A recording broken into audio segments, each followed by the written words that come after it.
Pasado Seko Sekava Saya Kongta Nitam Nisi Yaini with the Anadol Prosho Berti Sao Pula Ne Gaya Dasi Yaini Tamayo Gaya Dasi Yaini Sao Muni Atop Yeliba Play Sadule Pilaya Nagamucha Mayo Anana Saya Luta Jono Yejo Bobi Niche Ateno Ye they are Tongsen Nani Pit Ateno Nick Limene Gubi Gobe Chain Sisima Pamajansa Tinja Bibu and Dread Little Chamber Denoma Eosia Housa Ano to be Jesu Tinja who's our person Mare the name of the Maro Ateno at the side Pamajansa Tinjago Lela Bidova Dua Sinjin Low Bibu and the Pibare the name of the Yuchatare Pamajansa Lela Shin Dowsing at the Shido Atendo Pibare Liga Dowsing at the Shido Atendo Pibare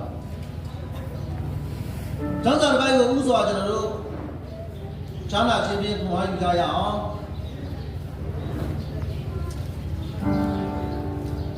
Ibe Owarasa Kanji Na Pange the Sunday Kuni Ibe Owarasa Kanji Na Pange the Sunday Kuni Todino the Tashilia A Pikilia Shidi Piwe A near Jackin A year don't chima Sadi don't need Look at the pain. A day did a sheet of a dinovo, pretty.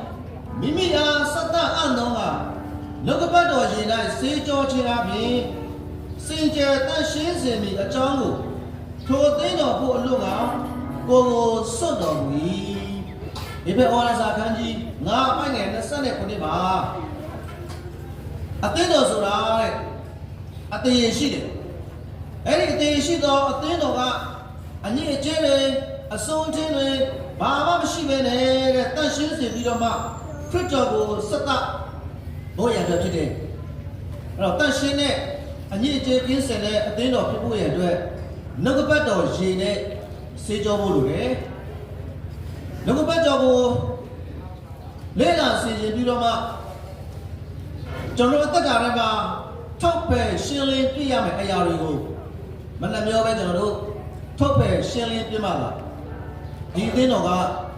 and Jekins and Tashin Dino, Pilalimi. Tajam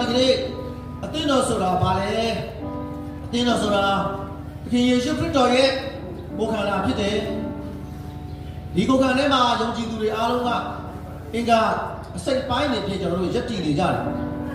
Tajam Dewin Duri Alunga, maybe a Jambu, maybe a Chedi. A dinner who sounded down on ya, power to Aluga. A dinner so that I am. Lily and that Nali William do it, a Yiji. Tazami Madama, a day Shido, a dinner of Yori Kama. If we are up here to another Winchema, I am at the out on the road. Now down, she said, I'm your baby. Say so, don't have to be your baby. The Ganako. Did you want the dog? Just the don't like that, did you want to talk at the she there? Just the she. Jondoa, just the don't let the picture babu. At the she there to the picture babu, at the she there to the picture babu. And a go at the she there to the up it. You be a piece of Biloba. He should put go. Sata, and then to the people who lay. Taja, a dinner of joy, a dinner at the she am. Today, the Bajo GDL of Jory. Digide Guare, Korean Badane, a Tino Sura Digare, Machagi, Duckwe, Toro, Mama, Yoga. You have to be honest, Korean Badane, a Tino Gare,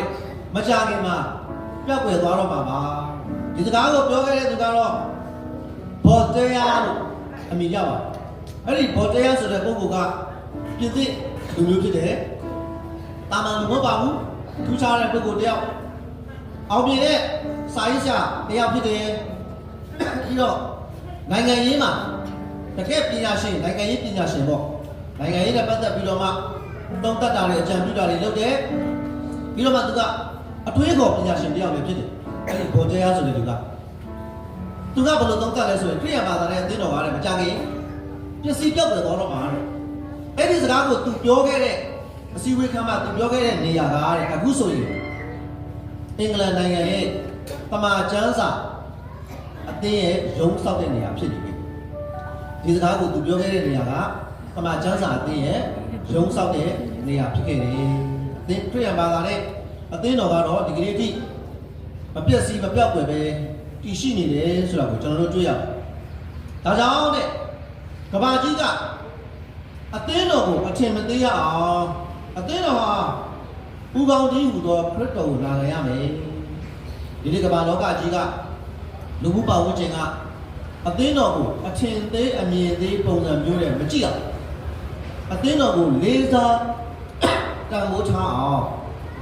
တန်ဖိုးထားရအောင်အသင်းတော်ကအသက်ရှင်ရမယ်အဲ့တော့ပတ်ဝန်းကျင်မှာအသင်းရရှိတဲ့သာသနာ့ပလူတွေအသင်းဝင်ယုံကြည်သူတွေကလေးစားတန်ဖိုးထားတဲ့အသင်းတော်ဖြစ်ဖို့ဘယ်လိုသက်ရှင်ရမလဲဆိုရင်ခရစ်တော်ကြီးဟူသောအသင်းတော်ရဲ့ဦးခေါင်းပေါ့သခင်ယေရှုရဲ့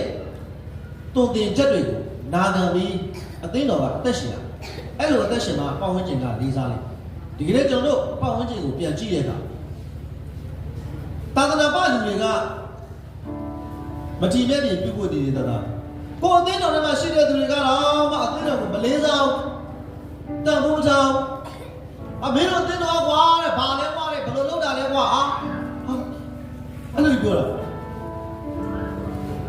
အသင်းဝင်သူတွေကိုယ်တိုင်ကနားမလဲဘူးလေအသင်းတော်ကိုအပြစ်တင်တာမင်းတို့အသင်းတော်ကွာတဲ့မဟုတ်ဘူးကွာပုံစံမကျဘူးကွာဘယ်လိုလားကွာဒီလိုလားကွာအသင်းဝင်သူတွေကိုယ်တိုင်ကတော့အသင်းတော်ကိုဒီလိုပြောမှတော့သာသနာ့ဘာလူတွေကိုစိုးပြီပေါ့နံပါတ်1ဒီအသင်းဝင်သူတွေကိုယ်တိုင်ကသူတို့ကိုယ်တိုင်ကအသင်းတော်ပြစ်နေတာပြစ်တယ်ဆိုတာကိုသူတို့မသိဘူးနံပါတ်2အသင်းတော်ကဒီလိုမျိုးအသက်ရှင်နေခြင်းကတမန်တရားတိုင်းအသင်းတော်ကိုမသွားလို့ဖြစ်တယ်ကျမ်းစာရဲ့တုံသင်ချက်တိုင်းခရစ်တော်ရဲ့တုံသင်ချက်တိုင်းဒီအသင်းတော်ကအသက်မရှိဘူးသာသနာ့ဘာလူတွေရောအသင်းဝင်သူတွေကဒီအသင်းတော်ကိုအပြစ်တင်ဝေဖန်ကြရကြလိမ့်မယ်ဒါကြောင့်အသင်းတော်ကတမန်တရားနဲ့တက်သွားရမှာဖြစ်တယ်ဒီမောသေဩဝါဒစာဒုတိယဆောင်အခန်းကြီး3မှာပြောလဲဆိုအသင်းတော်ဒီတမန်တရားဤတရားဖြစ်တယ်လို့ပြောတယ်တမန်တရားကိုဘယ်မှာသွားရှာမလဲအသင်းတော်မှာပဲရှာအသင်းတော်မှာမှတမန်တရားကိုရှာလို့မရရင်ဘယ်နေရာမှာမှရှာလို့မရတော့ဘူးတရားချင်းတရားမှုတွေဖြတ်မှတ်မှန်ကန်မှုတွေတရားမျှတခြင်းတွေအသင်းတော်မှာပဲရှာအသင်းတော်မှာတမန်တရားကိုရှာလို့မရရင်ရှားနေမှာရှာလို့မရတော့အသင်းတော်ဆိုတာဘာလဲတမန်တရားရဲ့ပုံမြင်ဖြစ်တယ်တမန်တရားရဲ့ဗန်ကိုက်ဖြစ်တယ်တမန်တရားရဲ့တည်နေရာဖြစ်တယ်အသင်းတော်ဆိုတာဒါကြောင့်အသင်းတော်ရဲ့လှုပ်ဆောင်တဲ့အစီအစဉ်လုပ်ငန်းတွေအကုန်လုံးကတမန်တရားတိုင်းပဲကျွန်တော်သွားရမှာဖြစ်တယ်အဲ့လိုမသွားရင်တော့အသင်းတော်ကတဖြည်းဖြည်းအသေးမဲ့လာလိမ့်မယ်ဒါကြောင့်သခင်ယေရှုဘုရားကပြောတယ်မဿဲခန်းကြီး9ပိုင်း73မှာကျွန်တော်ဒီဤလောကကြီးစားဖြစ်တယ်စားမှုကတဲ့အငံကေးပြောက်ရင်ငံတော်အရသာကိုဘလို့ပေးပါလဲအဲ့ဒီငံတဲ့အရသာမရှိရင်တဲ့ဒီစားကလူတွေကြော်တင်းချင်းမှတော့ဘာမှအသုံးမဝင်ကြော်တင်းနေဆိုတာကမထင်မြင်ပြုတ်လာအဲ့တော့တမန်ကျမ်းစာထဲမှာစားလို့ပြောတဲ့အခါမှာဟိုဣသရေလနိုင်ငံမှာရှိတဲ့သူတွေအသုံးပြုခဲ့တဲ့စားအရင်တုန်းကပေါ့သူတို့ကစားကိုအတုံးနေနဲ့အသုံးပြုလာခင်းချက်စားတော့မယ်ဆိုရင်အဲ့ဒီစားအတုံးကိုယူပြီးတော့မှ9စက္ကန့်10စက္ကန့်သူတို့လိုတော့အချိန်စားနဲ့ထည့်ပြီးပြန်ဆွဲထုတ်နောက်တစ်ရက်အဲ့ဒီစားတော့ထည့်အဲ့ဒီစားအတုံးကြီးကအထဲထဲမှာအငန်နဲ့အရသာမရှိတော့ဘူးဆိုရင်သူတို့ကလွတ်ပစ်လိုက်လမ်းခင်းကြတယ်လူတွေကကြော်တယ်ခွာတယ်နင်းတယ်လှုပ်ချင်တယ်လို့လှုပ်တယ်သတိထွေးတယ်ငန်နဲ့အရသာမရှိရင်လည်းဒီစားကလူတွေကြော်တင်းချင်းမှတော့ဘာမှသုံးမဝင်တော့ဒီလိုပဲအသင်းတော်ကတမန်တရားနဲ့မသွားဘူးဆိုရင်အသင်းတော်ကခရစ်တော်ရဲ့တုံသင်ချက်အတိုင်းအသက်မရှင်ဘူးဆိုရင်မလောက်ဆောင်ဘူးဆိုရင်အသင်းတော်ကိုဘယ်သူမှမလေးစားတော့အားလုံးကအသင်းတော်ကိုဘယ်သူမှမနာခံတော့မထီမဲ့ပြင်ပြုလာကြလိမ့်မယ်အဲ့တော့အသင်းတော်ဆိုတာတမန်တရားအတိုင်းအသက်ရှင်ဖို့လိထားရမယ်ဆိုတာဒီနေ့မနေ့မှာကျွန်တော်အနေနဲ့ပေါ်ပြပေးခြင်းအဲ့တော့ဒီအသင်းတော်ကတမန်တရားအတိုင်းခရစ်တော်ရဲ့တုံသင်ခြင်းအတိုင်းအလုံးမလုံးရင်အသက်မရှင်ဒီအသင်းတော်ကိုလူတကာကမကြည့်မဲ့မြင်ပြုမယ်ဒီကနေ့တဲ့ အသင်းတော်ဒီကဘာကြီးတွေစံပြအလင်းပြရမယ်ကဘာပေါ်မှာဖွဲ့စည်းနေအများကြီးရှိတယ်ကဘာကြီးတစ်ခုလုံးကအသင်းတော်ကိုစံနမူနာယူပြီးတော့မှအာကိုအားထားပြရမှာဖြစ်တယ်ဒါကြောင့်သခင်ယေရှုဘုရားကအမောင်တွေမကောင်းမှုဒုစရိုက်တွေဖုံးလွှမ်းနေတဲ့ဒီကဘာလောကကြီးထဲမှာအသင်းတော်ကိုသူကတည်ဆောက်ခဲ့တာဖြစ်တယ်အသင်းတော်ဆိုတာအလင်းဒါကြောင့်ဒီနေ့အသင်းတော်ဆိုတာလည်းတောင်ထိပ်မှတည်သောမြို့ကဲ့သို့အလင်းကဲ့သို့ဖြစ်တယ်ပတ်ဝန်းကျင်တစ်ခုလုံးကိုပေါင်မိုက်နေတဲ့ဝန်းကျင်ကိုအလင်းရောင်ပေးဖို့ဖြစ်တယ်အဲ့တော့ပေါင်နေတဲ့ချိန်ဆိုရင်လူဆိုးတွေတဘိုးတွေသွားလာလှုပ်ရှားကြတယ်ဘိုးမဲ့ဝဲမဲ့မကောင်းမှုဒုစရိုက်ကိုလုပ်တဲ့သူတွေကပေါင်ရင်းခေါ်တယ်ညဘက်ဆိုရင်ကျွန်တော်ဒီဘုရားကျောင်းထဲမှာအစီအစဉ်တွေလုပ်တယ်ဒီမှာထိုင်ကုန်တွေအများကြီးပဲ300လောက်ဆက်မယ်မနေဘူးဟိုးဘုရားကျောင်းရဲ့တောက်အပြင်ဘက်တစ်ပင်အောက်တင်မှာခလေးတွေလူငယ်တွေတွေ့ရတယ်မှောင်ရိပ်ခိုးနေတယ်ဖုန်းတစ်လုံးနဲ့ဂိမ်းဆော့တယ်ဟိုဟာလုပ်တယ်တရားလုပ်တယ်အဲ့ဒါအိမ်သာလုပ်လိုက်ရတာဒါပေမဲ့သူတို့အိမ်ကထွက်လာတဲ့ခါမှာမင်းတို့ပဲသွားလဲဘုရားကျောင်းသွားလားဟုတ်တယ်သူတို့ဖြေလာမှလည်းဘုရားကျောင်းတော့လာတယ်အစီအစဉ်ခါပါတယ်မရဘူးဟိုးဘုရားကျောင်းတော့မှာညကြရင်လည်းသွားကြည့်ပါနော်မောင်ရိပ်လေးကိုပြီးတော့အမောင်ဒုဆိုတာကမကောင်းမှုဒုစရိုက်ကိုလုပ်တဲ့သူတွေကျင်လည်နေနေတာဒါကြောင့်အမောင်ဖုံးလွှမ်းနေတဲ့ဒီကမ္ဘာလောကကြီးကိုအလင်းရဖို့ရန်အတွက်ပြင်ရှုတာအသင်းတော်ကိုတိဆောက်ထားခဲ့တာဖြစ်တယ်။ဒါကြောင့်အသင်းတော်သမိုင်းကိုကျွန်တော်တို့ပြန်လေ့လာကြည့်တဲ့အခါမှာအသင်းတော်သမိုင်းကိုပြန်လေ့လာကြည့်တဲ့အခါတဲ့အသင်းတော်ရဲ့သမိုင်းမှာအသင်းတော်ကိုဥဆောင်ခဲ့တဲ့အသင်းတော်ခေါင်းဆောင်တွေကနိုင်ငံတော်ရဲ့ရှင်ဘုရင်တွေခေါင်းဆောင်တွေကိုသူတို့ရွေးချယ်ခဲ့တာရှင်းလင်းစွာပြောရမယ်ဆိုရင်တော့ဗျာအသင်းတော်ရဲ့သမိုင်းမှာဖာသာတွေပေါ့ပုံရဟန်းမင်းကြီးတွေသူတို့တွေကဒီနေ့ခေတ်လူငယ်တွေလက်လန်းမိပဲအရာဆိုရင်တော့ကျွန်တော်ဒီအနောက်နိုင်ငံတွေမှာအင်္ဂလန်လိုနိုင်ငံမျိုးတွေမှာပေါ့နိုင်ငံတော်ရဲ့သမ္မတတွေတက်လာပြီဆိုလို့ရှိရင်အဲ့ဒီနိုင်ငံတော်ရဲ့အကြီးအကဲသမ္မတတွေကိုဘယ်သူကရွေးချယ်ရလဲဆိုတော့ပုံရဟန်းမင်းကြီးတွေကရွေးချယ်ရသူတို့ရွေးချယ်တင်မြှောက်တယ်ကောင်းကြီးပေးတယ်ကျမ်းသစ္စာကျင့်တာတွေလုပ်တယ်အဲ့ဒီအလုပ်ကိုဘယ်သူကပဲရွေးချယ်ရလဲဘာသာရေးအသင်းတော်ခေါင်းဆောင်ကပုံကိုယ်တွေကလုပ်ရတာပုံရမင်းတွေကတာမန်လူလို့မရဘူးဆိုတော့အသင်းတော်ရဲ့ခေါင်းဆောင်တွေကအဲ့ဒီလောက်ထိဩဇာအာဏာအသင်းတော်သမိုင်းမှာရှိခဲ့တယ်ဆိုတော့ကျွန်တော်အနေနဲ့ပြန်ပြောင်းပြီးတော့မှပြောပြပေးတာဒါဆိုရင်ဒီကနေ့အသင်းတော်နဲ့တာသနာခေါင်းဆောင်မှရှိတာသနာခေါင်းဆောင်တွေကပေါ့နော်အသင်းတော်ခေါင်းဆောင်တွေကဒါတွေကိုကျွန်တော်တို့မလုပ်နိုင်ကြတော့ဘာကြောင့်လဲဘယ်သူမှလည်းလုပ်ဖို့အခွင့်မပေးတော့ဘူးသူတို့မှာအသေးတွေပြပြမဲ့တာတချို့ပုဂ္ဂိုလ်တွေဆိုရင်ရှိပါတယ်တချို့ရှိသေးတယ်သင်းအောင်ဆရာတွေသင်းတော်ခေါင်းဆောင်တွေဆိုရင်မယုံကြည်သူတွေရောမယုံကြည်သူတွေရောကြည်ညိုလေးစားကြတယ်အမှန်တန်သူတို့ကိုလမ်းမှာကားပေါ်မှာတွေ့တဲ့နေရာမှာသူတို့ကိုကြည်ညိုလေးစားကြတယ်ဒါပေမဲ့ဒီကနေ့တပြေးပြေးနဲ့မှသာသနာခေါင်းဆောင်သင်းတော်ခေါင်းဆောင်တွေကလူတွေရဲ့ကြည်ညိုလေးစားခြင်းကိုသိပြီးတော့မှမခံကြားရတော့ဘူးဆိုတာတွေ့ရတယ်နောက်တစ်ခုခုဆိုရင်ကဘာကြီးကအသင်းတော်ကိုအများအားစံပြအနေနဲ့အတူယူကြတာဖြစ်တယ်ဒါပေမဲ့ဒီကနေ့အသင်းတော်ကတစုံတစ်ခုကိုလှုပ်တော့မယ်ဆိုရင်လောကကြီးကိုပြန်ပြီးတော့မှစံပြ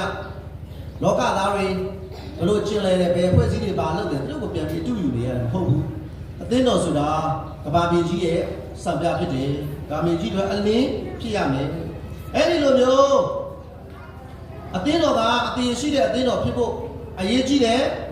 ဒါကျွန်တော်ပြောနေတဲ့အရာကဒီကျမ်းပေါ့နော်ဒီကျမ်းရဲ့နောက်ဆုံးမှာတော့ကျွန်တော်ဖော်ပြနေတာကအသေးရှိတဲ့အသင်းတော်ဖြစ်ဖို့ဆိုရင်အသင်းတော်ကဒီအသင်းတော်အတွင်းထဲမှာရှိတဲ့အသင်းသူအသင်းသားတွေရဲ့အမှုကိစ္စပြဿနာအားလုံးကိုအသင်းတော်ကကင်တွယ်ဖြေရှင်းနိုင်ရတယ်ဖြေရှင်းနိုင်ရတယ်တရားရုံးတွေဓာတ်တွေမလို့အသင်းသူအသင်းသားတွေရဲ့ဖြစ်ပေါ်လာတဲ့အမှုကိစ္စအတိုင်းကိုအသင်းတော်ကကင်တွယ်ဖြေရှင်းရတယ်ဒါမှသာလေဒီအသင်းတော်ကအသေးရှိတဲ့အသင်းတော်ဖြစ်လာလူတွေကြီးညိုလေးစားစံထားတဲ့အသင်းတော်ဖြစ်လာတယ်အဲ့ဒီလိုဖြစ်လာဖို့ရဲ့အတွက်ကျွန်တော်ဒီနေ့အချက်အလက်လေးတွေကိုထပ်မံပြီးတော့မှပြင်ပြပေးချင်ပါတယ်နံပါတ်1အချက်ကြီးကတော့အသေးရှိသောအသင်းတော်ဖြစ်ဖို့ရဲ့အတွက်ယူပါယုံရှိသောအသင်းတော်ခေါင်းဆောင်တွေဖြစ်ဖို့လိုပါဒီအသင်းတော်ကိုဥဆောင်နေတဲ့အသင်းတော်ဆရာမဆအသင်းတော်ရဲ့တာဝန်ရှိပုဂ္ဂိုလ်တွေအားလုံးကပေါ့သေးသေးသူတွေမဟုတ်ဘူးဆိုတာကိုယ့်ကိုယ်ကိုနားလည်ပါသိပါသဘောပေါက်ပါကျွန်တော်တော့ဘာမဟုတ်ပါဘူးဗျာကျွန်မတော့ဘာမဟုတ်ပါဘူး ဘာမှမဟုတ်ရင်ဘယ်သူမှခင်ဗျားတို့အသုံးလမ်းမေးမှာပဲထားပါ